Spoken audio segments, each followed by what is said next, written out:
Kaixo, eta ongi etorri beste yoga saio batera.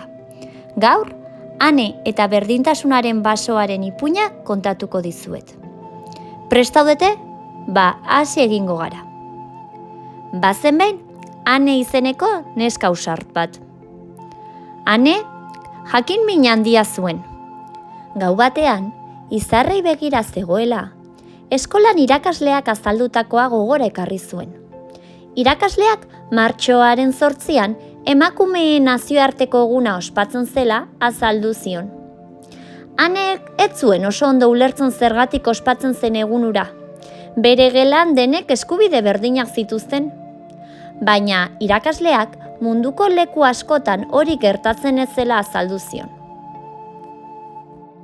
Bapatean, haizeak zerbait xuxurlatu zion. 3 aldiz, arnasa sudurretik hartuko dugu fuerte eta ahotik botako dugu.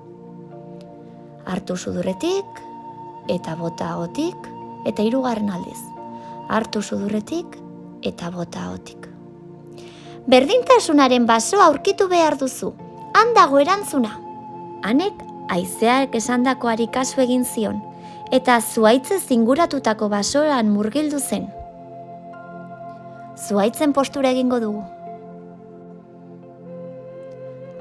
Basoan animali desberdinak aurkitu zituen. Lehenengoa, otsoa. Otsoaren postura egingo dugu. Otsoak honela esan zion. Bai neskak eta bai mutila gara indartsuak. Indarra bihotzean dago.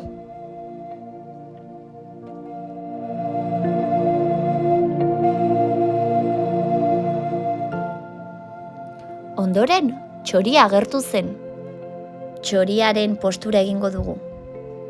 Aulki batean eseriko bagina bezala, akurtuko gara, eta eskuak mugituko ditugu hegan egingo bagenu bezala. Txoriak honela esan zion. Berdintasuna lortzeko, batzuetan ausardia hegan egin behar da. Anek gaztelu bat aurkitu zuen basoaren erdian. Bertan, suge gaizto baten arauak bete behar ziren. Eta ez zituzten neska eta mutilak berdin tratatzen. Sugearen postura egingo dugu. Ane, izugarria haserretu zen sugeak jartzen zituen arauekin. Zergatik ezin dute neska eta mutilek aukera berdinak izan? Esan zion sugeari. Sugeak ez zuen erantzunik. Baina Anek bere indarra erakutsi zion gerlari jarrera eginez. Eta gerlariaren postura egingo dugu. Hanka bat aurrerantz jarriko dugu, beste atzean, eta besoak zabalduko ditugu, ausardiaren sinboloa eginez. Anek bere ikastetxean nola jolasten zuten azaldu zion, eta bere ikastetxean neskak eta mutilak eskubide berdinak zituztela azaldu zion. Sugeak, asko pentsatu eta gero, honela erantzun zion. Mila esker niri begia zabaltzeagatik. Hemendik aurrera neska eta mutil guztiek aukera berdinak izango dituzte. Ane pozpozi jarri zen. Ane pozik etxera itzuli zen.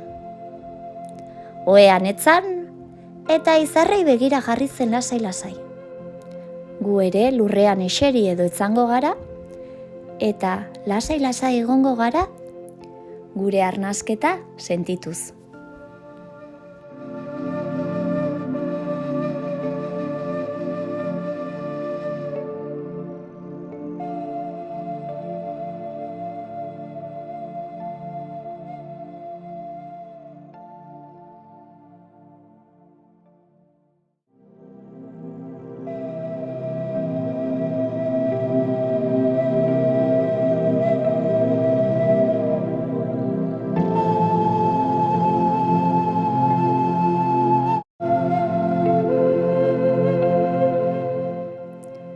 Poliki-poliki, altxatuko gara.